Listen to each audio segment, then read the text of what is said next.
dari mana itu dalilnya? Dari tadi. Siapa yang mengatakan bahwa salat itu fardu ain? Ada nggak? Nah, kalau Bapak saya tanya fardu kifayahnya itu dasarnya apa?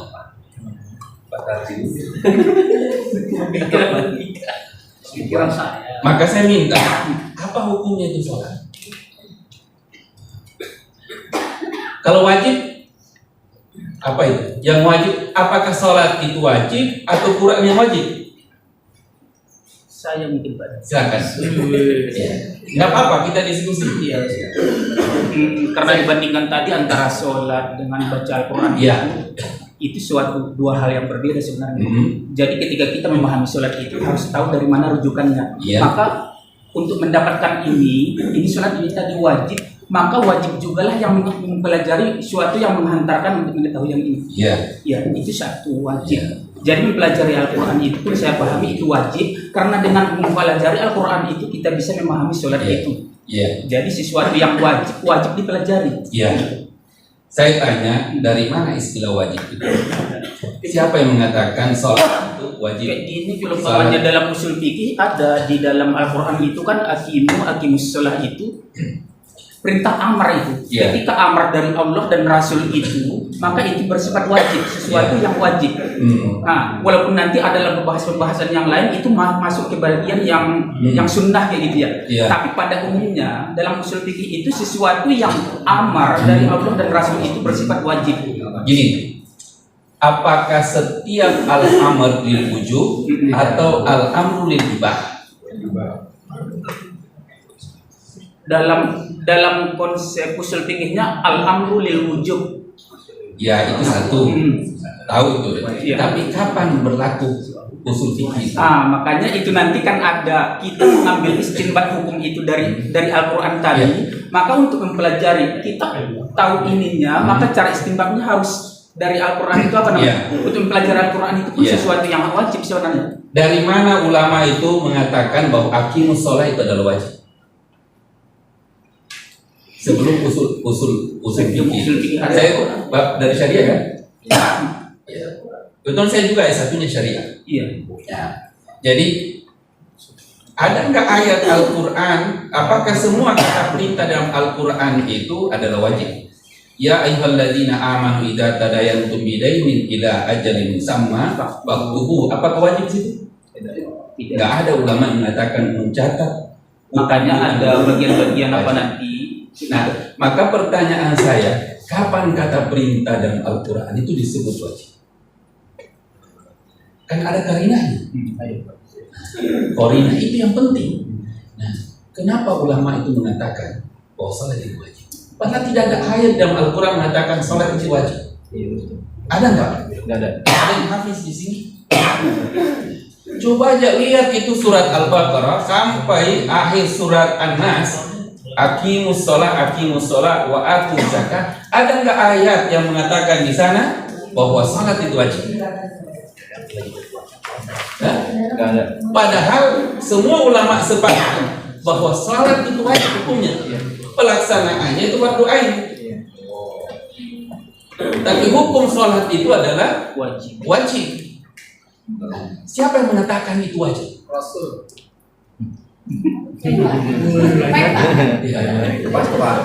Dalilnya Saya pikir apa namanya, kita harus beda usul fikihnya kayak gitu Pak, biar dapat nanti korinahnya kayak gitu. Jadi kalau umpamanya dari yang pertama tadi kan usul fikihnya ya al-amru lil wujub, ketika umpamanya perintah itu dari Allah ya bermakna wujub, wajib ya.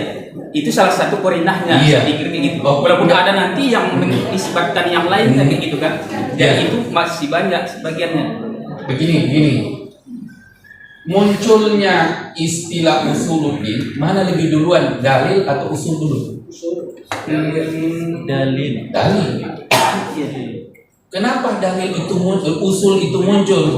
Al-aslu fil amri lil wujub, karena ada dalil. Iya. Nah, dalil inilah yang harus kita kaji. Kenapa ulama berkesimpulan membuat satu kata usul dengan istilah al-amru lil wujub, al-aslu fil amri lil wujub? Apa metodenya yang digunakan? Apa argumentasinya? Itu yang harus dipahami. Jadi harus kita pahami secara itu struktur cara berpikirnya ulama itu. Nah, begini. Di dalam Al-Quran saya katakan, nggak tahu lah kalau baru ketemu di sini jawaban itu, tidak ada ayat satu pun dalam Al-Quran mengatakan sholat itu wajib. Nggak ada. Walaupun kita tahu melaksanakan sholat itu wajib. Terus mempelajari Al-Quran wajib atau fardu? Wajib. Ya, adakah ayat yang mengatakan bahwa mempelajari Al-Quran itu adalah wajib? Mana ayat-ayat yang mewajibkan orang belajar Al-Quran? Nggak ada kan? Nggak ada. Sebenarnya kalau dalam konsep keseluruhannya mungkin ada tolabul ilmi faridatun, kata faridah itu digunakan juga, tapi secara umum kalau kita masukkan ke Al-Quran bisa juga. Ya. Kata fardu itu bagian, tapi ketika pelaksanaannya nanti bersifat wajib, yang mungkin bisa dibedakan antara fardu dengan wajib juga nanti apa kayak gitu. Nah, kalau begitu talabul ilmi faridatun ala kulli muslim itu hadis atau ayat? Hadis. Hadis. Ah, yang kita tanyakan adalah ayat. Baru ayat. Tadarus dulu lah, kayak Imam Abu Hanifah. Ya. Nah, terus kita akan sering menyamakan fardu dengan wajib itu sama. Fardu dengan wajib sama. Kalau bahas fikihnya, usul fikihnya Imam Abu Hanifah itu beda. Beda. Alasannya apa? Bahwa wajib dengan fardu itu beda. Kalau wajib kata Imam Abu Hanifah, yang mewajibkan itu ulama, ijma ulama. Salat itu ijma ulama mengatakan wajib. Karena di dalam Al-Quran nggak ada kata wajib dalam melaksanakan salat. Semua aqimus salat. Aqimus salat. Nah, apa alasan ulama mengatakan salat itu wajib? Itu qarina. Setiap perintah yang ada di dalam Al-Quran, Al-Amr, lalu konsekuensinya itu adalah neraka, maka itu wajib. Apa konsekuensinya orang meninggalkan salat? Dalilnya apa? Ada nggak dalilnya? Meninggalkan salat itu neraka. Berarti bisa disimpulkan kita itu taklidlah sama pendapat para ulama gitu, Bang. Ini Quran yang berbicara. Enggak, ketika umpamanya mereka merumuskan kayak gini kan sudah disimpulkan bahwa sholat itu wajib. Ya. Karena dalam Al-Quran dan hadis kita tidak dapati, maka ini dirumuskan dan kitalah yang mengikut mereka itu. Kayak gitu maksudnya. Boleh kita kritik kalau ilmunya ada yang lewat, ada yang berkurang. Sekarang Anda mau mengkritik ulama boleh. Misalkan minum dulu.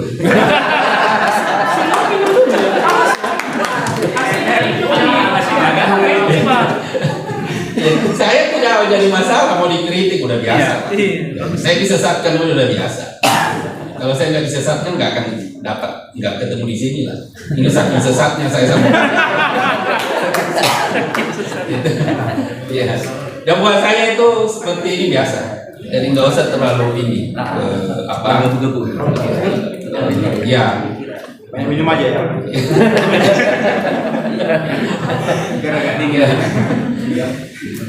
Jadi bahwa gini, ulama, saya tidak pernah mengatakan ulama itu tidak perlu dikritik, boleh, siapapun bisa dikritik, tapi ilmunya dulu. Nah, banyak orang yang mengkritik ulama, tapi hanya belajar di Facebook, hanya ke Google, ke WhatsApp. Itu yang sangat keliru. Tahu nggak buku yang ditulis oleh ulama-ulama itu berapa? Imam Syafi'i, Imam Abu Hanifah, Imam Malik. Pernah nggak kita baca kitabnya? Tarjim Muhammadiyah saja bukan kita kok. Nah, kemudian apa? Contoh Imam Ghazali.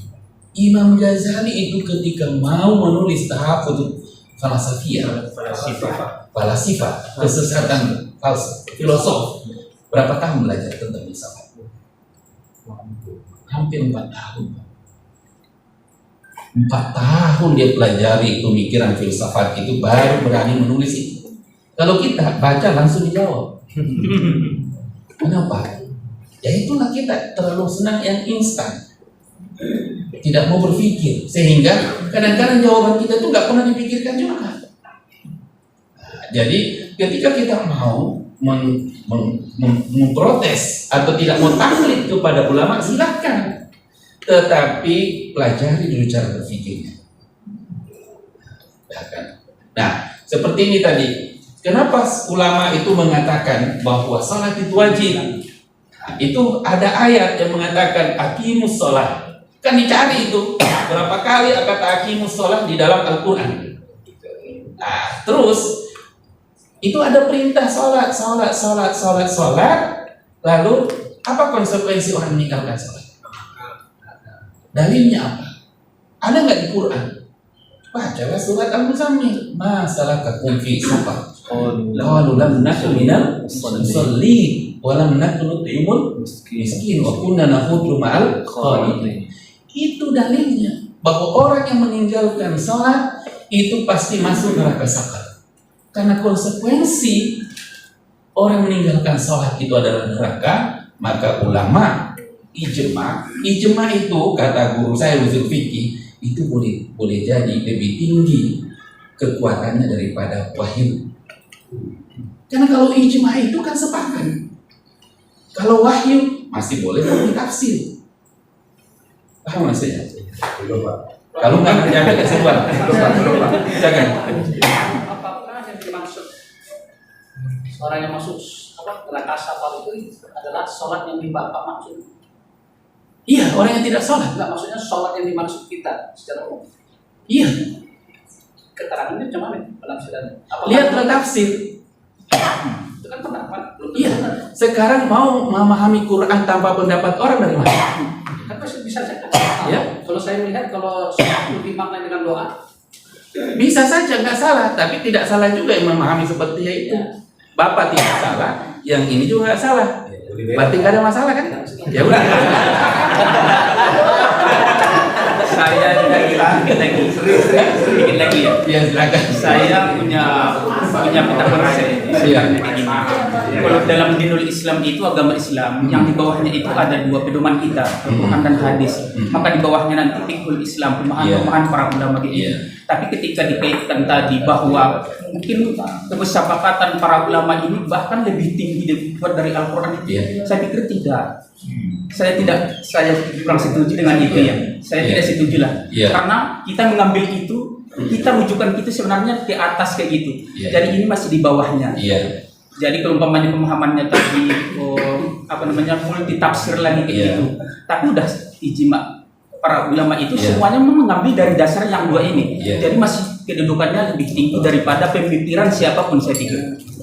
Nah, Ini kalau ijma itu dasarnya dari mana? Al-Quran. Terus hasilnya? Kalau ijma masa lebih rendah dari Quran? maksudnya kutipan yang tadi bahwa ijma ulama itu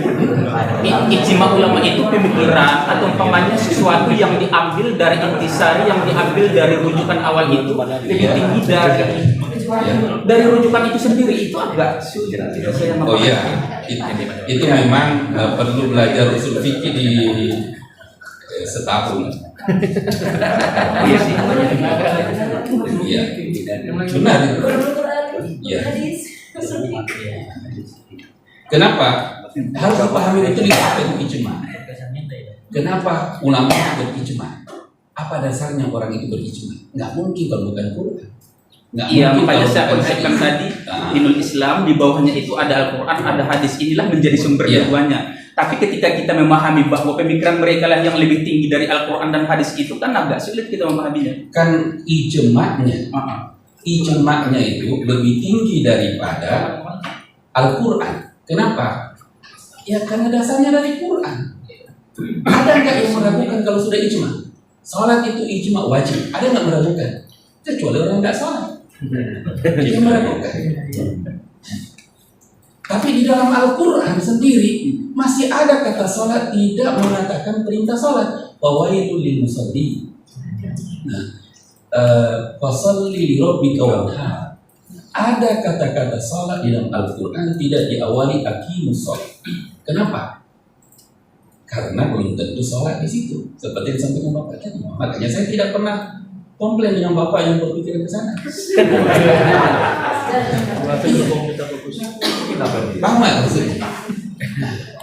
Itulah yang dianalisa oleh ulama sehingga mengatakan sholat itu wajib. Dan tidak ada orang Islam satupun sampai detik ini yang ulama ya mengatakan sholat itu bukan wajib.